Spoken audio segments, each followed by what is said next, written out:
When you have borderline personality disorder, you often act on impulses, have trouble maintaining your emotions, and become very dysregulated in the face of interpersonal disruptions or other events. I often have compared my BPD in the past to having emotional fibromyalgia. For those of you who don't know what fibromyalgia is, I believe it's an autoimmune disorder where the nerves basically are overreactive and you have a lot of undetermined physical pain. Although it exists, it's hard for doctors to pinpoint where the pain is coming from. Nonetheless, the patient suffers. So I often liken that to having borderline personality disorder, where I have emotional fibromyalgia, where perhaps a raindrop to one person feels like a thunderstorm to me. Someone may not have a text returned to them, think nothing of it. I may not get a return text back and think they don't like me. I'm alone, I'm a loser. There goes that emotional Ferris wheel we talk about so much. So I bring all this up because for me, inherent loneliness, which is also a criterion of BPD or borderline personality disorder, is something that will often visit me time and again in my life. And I have definitely torched some relationships that didn't need to be torched. There's definitely been some good people that I have pushed away through my own behavior because I was feeling hurt. I didn't take the time to slow down. I didn't have the right tools. It's not something I'm proud of, but it is something that I've been able to learn from. That being said, in my life, I always feel like I could have more friends, better relationships, longer lasting interpersonal romantic relationships. Because I don't have a family that I am associated with, that I am currently estranged from, there is already a built-in layer of aloneness from a permanent community. So over the years, having friends and these boyfriends and relationships have been very important to me. I wouldn't say that they build my identity, but I would say that they, friends for me are markers of success, of my own interpersonal success, and that I'm valuable because people want to be around me and want to be my friend. Does that sound like self-validation or me seeking outer validation? In today's episode, I want to talk about how to surround yourself with the right kinds of people and to set yourself up for success instead of rushing into certain relationships and fulfilling this own self-fulfilling prophecy of aloneness, loneliness, and relationship disillusion. My name is Jen. This is BPD Woman. Welcome to the channel. If you're new to the channel, welcome. If you're returning, thank you so much. I really appreciate your comments and your thoughts. Please like, share, subscribe. And on this channel, I talk about managing my own borderline personality disorder and how I have learned from it, dealt with it, and live with it. If you have borderline personality disorder, or you want to support someone who has BPD, or you want to learn more about it, you're welcome at any time to this channel. Check out the other videos. I'm not a therapist, a doctor, PhD. However, I am someone who's lived with the disorder for 20 years, and I know a great deal through my own multiple courses of DBT, through reading just about every important text on borderline that is out there, workbooks, intensive trainings, seminars, you name it, I could probably tell you about it. So let's get into today's topic. Going along with this theory of aloneness, this is what perhaps, here comes the dog, get down. Here comes this cycle this is the cycle that I'd like to talk to you about. For me, there's a lot of overlap for me, I believe, between codependency and borderline personality disorder. Both aim to please, both have a low self-esteem, both have a low sense of identity, both do a lot for others and don't expect a lot in return. For me, my relationships generally take off to the stars, stay there, and they never come back down to earth. And I will often rush into relationships. This is the cycle. I'll meet someone, I get excited, I divulge everything, too much up front. Oftentimes though, they'll divulge a lot up front. They'll come back to me with the same amount of sharing. We'll spend a lot of time together. Maybe this will go on for like 2 months. And we're spending a lot of time, and then something happens. There's a disagreement, or I get triggered, I see a behavior I don't like, and there becomes a disruption. Smooth it over, things will go on, but then gradually there's kind of like a steep decline over time of relationship disorder, disarray, and just not going in the right direction. And once that starts to happen, I start to panic, and I will often internalize things. So I'll think, this is my fault, I did something wrong, let me make amends. And it gets to the point of me betraying who I really am as a person, and saying to myself, instead of stopping and taking like a deep inventory of the situation,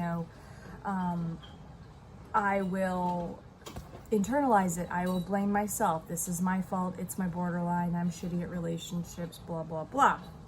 Now, this will continue, maybe the more that they retract, the more desperate or urgent I get to get them back to this happy baseline that we had. Eventually, I will get resentful of everything that I'm putting out, maybe because I see them pulling away, I may bake more for them or do more of their errands. Maybe I'll pay for the movie, or, I'll give my resources, my time, my money, my everything.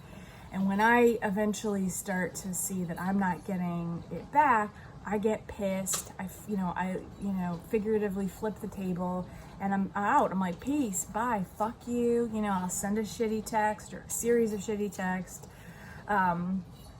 And that's the end of the relationship. And, I'll feel justified for a few days. And then after those few days, I will feel a sense of shame, of disappointment, of, of failure. And this then leads back into that narrative.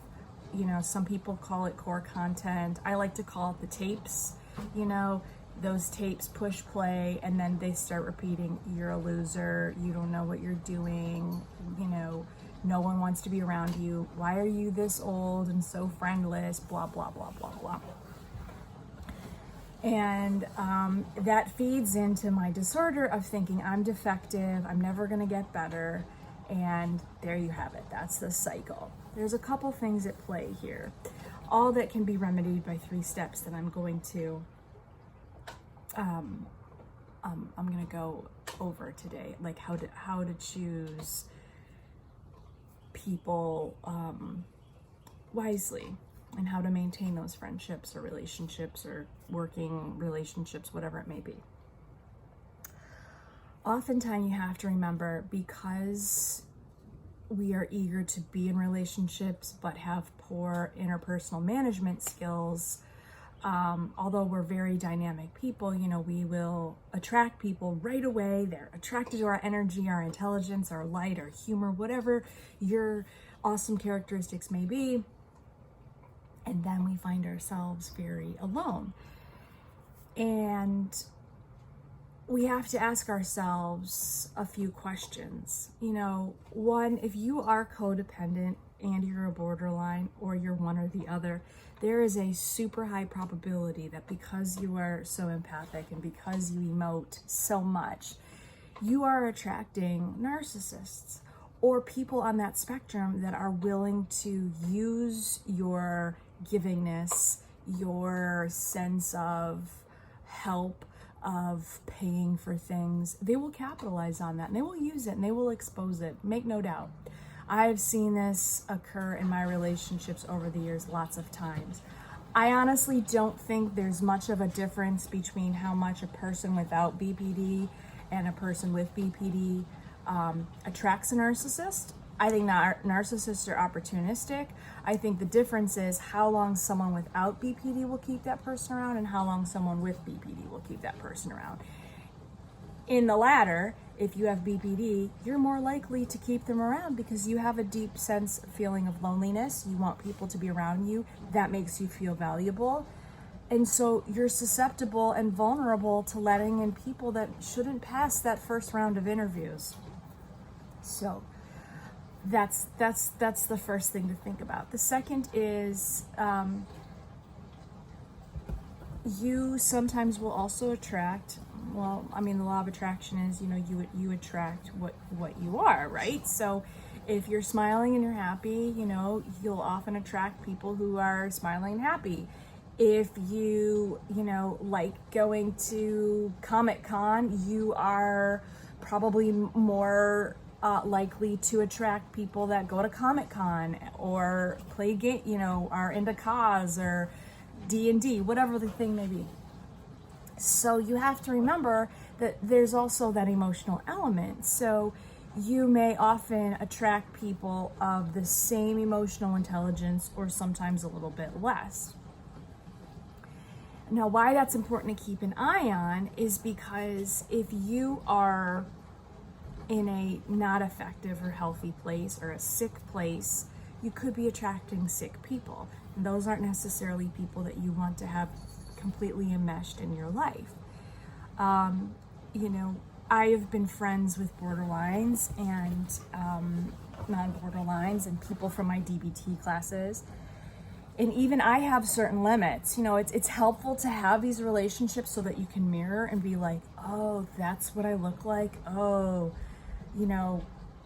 when I send text, where are you? Did you get my text? That's how it comes across. That seems very needy. It's helpful to have that, and they're valuable friendships. Sorry, my cat's trying to eat the dog food. Give me one moment. Sorry. I have a large cat, a medium-sized dog, and the cat often tries to get the dog food, so I apologize. I should have brought it over. So keeping those things in mind, we're often willing to open the floodgates and let anybody in our life. A couple of steps, a couple of things in place can help mitigate who you let through those gates, and in turn will help you invite people that are healthier and more stable for you, that are worth the investment of your time and your trust. The first is slow down. Slow down. Remind yourself that you're feeling vulnerable or lonely. You want people to be in your space, in your circle. You want them to be your friend, but you need to slow down. And you need to get to know them over time. And that means that you are not divulging everything about your life up front. You are not, giving them a tour of your house and letting them know where all the valuables are and then telling them that the key is under the mat so that they can let themselves in and, exploit that anytime they want. You don't want to do that. So what does taking your time mean? Well, it means sharing on an equal level with that other person, and it helps to take clues. So you don't, sorry.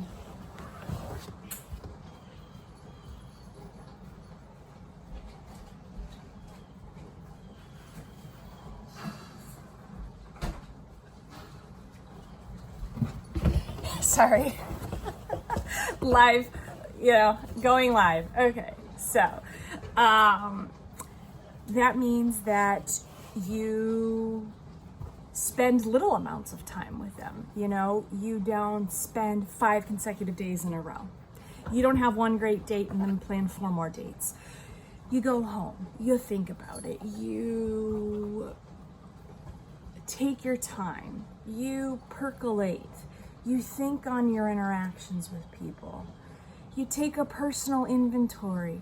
How does making me hang out with this person make me feel afterwards? Observe how they act to other people. Observe if they tell you other people's secrets, because if they're doing that, then they're definitely sharing yours. Look how they act to older people or children or cashiers or lower, workers. That's important. That'll tell you about their fabric. I am not on social media. I found that was super detrimental to my health, so I got off of social media.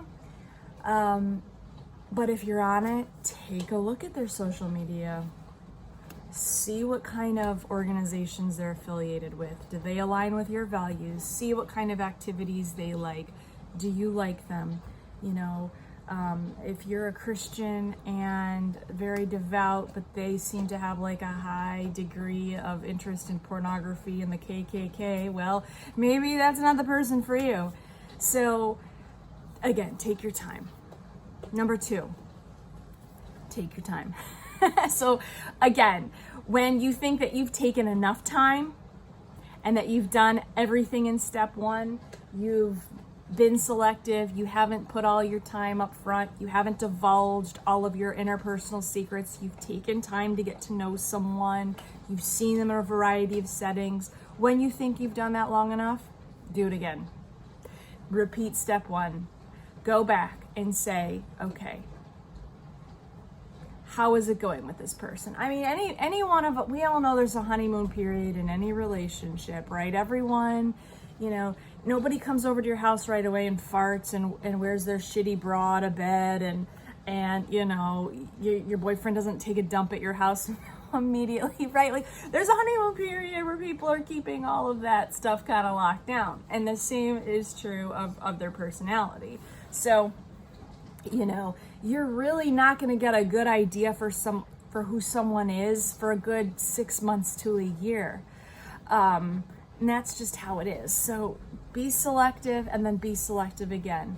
And the third step is when you have finally found someone that you want to be with, that you want to be friends with or in a relationship with or open a business with, whatever the case may be, use your skills, and I'll produce some more videos about the DBT skills, but use your skills.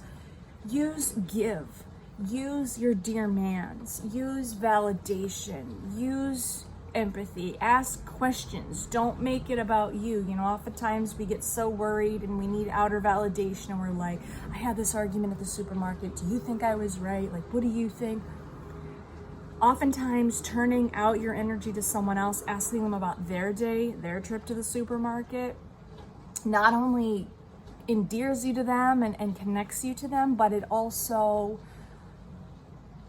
makes you feel better. It makes you feel a sense of mastery. Relationships are give and take.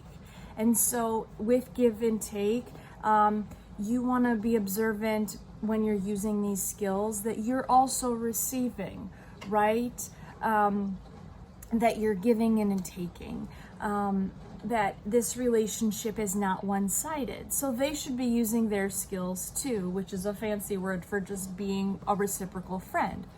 Don't dismiss bad behavior. If you notice that there's a bunch of blue marks and like one white text, or if you have a Android, a bunch of green and one gray text,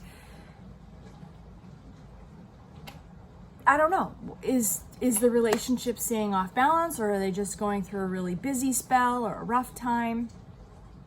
Are they there for you? I've often had friends that I've, met And I have literally, they've used me a bunch of times, like, hey, I ran out of gas. Can you come bring me gas? And I'd be like, sure, I'll do that. I'll drop everything that I'm doing, go buy a gas container, come to you on a busy highway at night. Sure, let me do that and bring you gas. But like, one time I was having a really bad day. This is a neighbor. One time I was having a really bad day. Someone actually pushed me in an elevator and I was distraught, and I went upstairs and I knocked on her door, and I could hear her on the phone, like some work call. I'm sure she wasn't on the phone with the President of the United States. Couldn't have been mega important. She saw me through her peephole crying, didn't open the door, didn't say shit, didn't say, hey, I'm on a call, give me 5 minutes, are you okay? Or, hey, do you want to wait on the couch? Nothing. That's not a reciprocal friendship. That's using people. So remember that. To be a good friend is to have a good friend, and to have a good friend is to be a good friend. So I hope this has helped. I'm interested in what your experience is. Remember that following these skills will help mitigate the sense of shame or incompetence or loneliness that you might feel. Not doing so can really lead you down a path of self-fulfilling prophecy of aloneness and being around toxic people. If you aren't being selective and you're not taking your time and you're not really getting to know someone, you're setting yourself up to eventually separate from this person and then blame it on yourself. And that's not your fault, So just remember that. Again, I'd love to hear your comments. Please share your experience, like, comment, subscribe, and I'll see you next time. Bye.